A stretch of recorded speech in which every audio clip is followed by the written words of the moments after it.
Comme Jésus s'en allait, au sortir du temple, ses disciples s'approchèrent pour lui en faire remarquer les constructions. « Voyez-vous tout cela?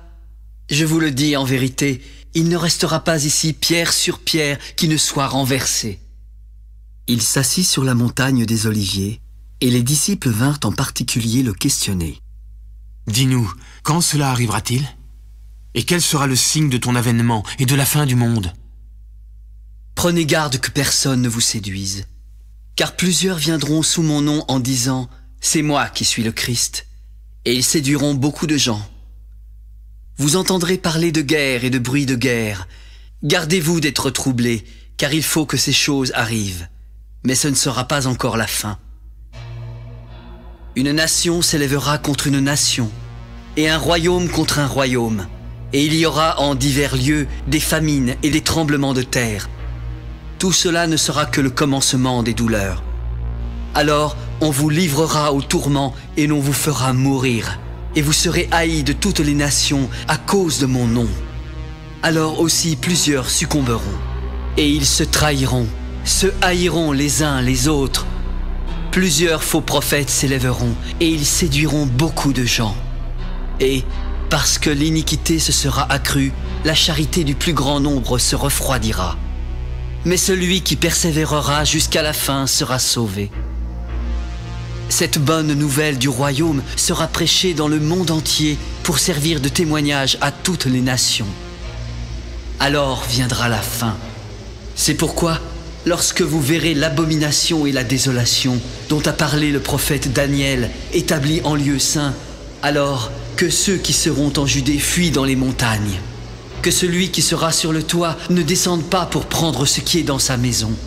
Et que celui qui sera dans les champs ne retourne pas en arrière pour prendre son manteau. Malheur aux femmes qui seront enceintes et à celles qui allaiteront en ces jours-là. Priez pour que votre fuite n'arrive pas en hiver, ni un jour de sabbat. Car alors, la détresse sera si grande qu'il n'y en a point eu de pareil depuis le commencement du monde jusqu'à présent, et qu'il n'y en aura jamais. Et si ces jours n'étaient abrégés, personne ne serait sauvé. Mais à cause des élus, ces jours seront abrégés. Si quelqu'un vous dit alors « Le Christ est ici » ou « Il est là », ne le croyez pas, car il s'élèvera de faux Christ et de faux prophètes. Ils feront de grands prodiges et des miracles au point de séduire, s'il était possible, même les élus. Voici, je vous l'ai annoncé d'avance. Si donc on vous dit « Voici, il est dans le désert », n'y allez pas. Voici, il est dans les chambres, ne le croyez pas. Car comme l'éclair part de l'Orient et se montre jusqu'en Occident, ainsi sera l'avènement du Fils de l'homme. En quelque lieu que soit le cadavre, là s'assembleront les aigles. Aussitôt, après ces jours de détresse, le soleil s'obscurcira, la lune ne donnera plus sa lumière, les étoiles tomberont du ciel et les puissances des cieux seront ébranlées. Alors le signe du Fils de l'homme paraîtra dans le ciel. Toutes les tribus de la terre se lamenteront, et elles verront le Fils de l'homme venant sur les nuées du ciel avec puissance et une grande gloire. Il enverra ses anges avec la trompette retentissante, et ils rassembleront ses élus des 4 vents, depuis une extrémité des cieux jusqu'à l'autre. Instruisez-vous par une... Et alors paraîtra l'impie, que le Seigneur Jésus détruira par le souffle de sa bouche, et qu'il anéantira par l'éclat de son avènement. L'apparition de cet impie se fera par la puissance de Satan, avec toutes sortes de miracles, de signes et de prodiges mensongers, et avec toutes les séductions de l'iniquité pour ceux qui périssent parce qu'ils n'ont pas reçu l'amour de la vérité pour être sauvés. Voici, il se tint sur le sable de la mer. Puis je vis monter de la mer une bête qui avait 10 cornes et 7 têtes. Sur ses cornes 10 diadèmes et sur ses têtes des noms de blasphème. La bête que je vis était semblable à un léopard. Ses pieds étaient comme ceux d'un ours et sa gueule comme celle d'un lion. Le dragon lui donna sa puissance, son trône et une grande autorité. Je vis l'une de ses têtes comme blessée à mort. Mais sa blessure mortelle fut guérie, et toute la terre était dans l'admiration derrière la bête. Tous adorèrent le dragon, parce qu'il avait donné l'autorité à la bête. Ils adorèrent la bête en disant: « Qui est semblable à la bête et qui peut combattre contre elle ?»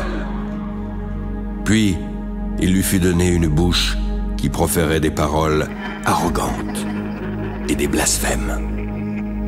Il lui fut donné le pouvoir d'agir pendant 42 mois.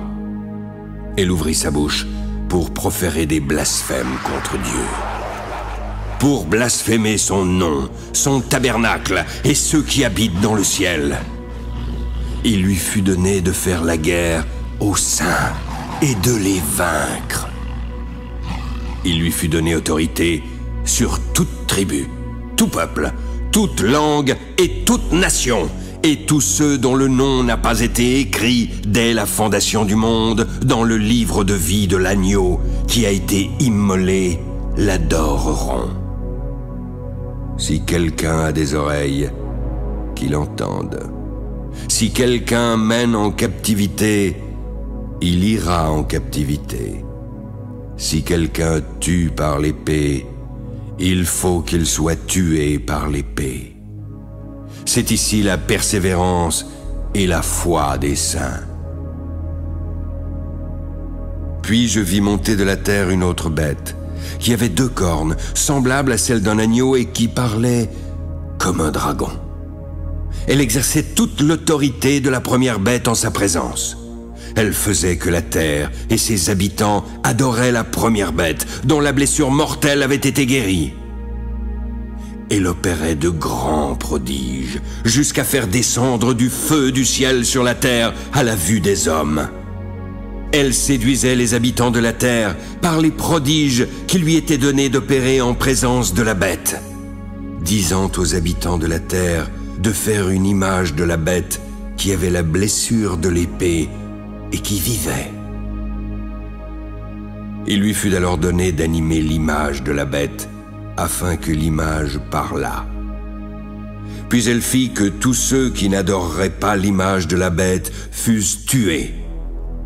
Elle fit que tous, petits et grands, riches et pauvres, libres et esclaves, reçussent une marque sur leur main droite ou sur leur front, afin que personne ne pût acheter ni vendre sans avoir la marque, le nom de la bête ou le nombre de son nom.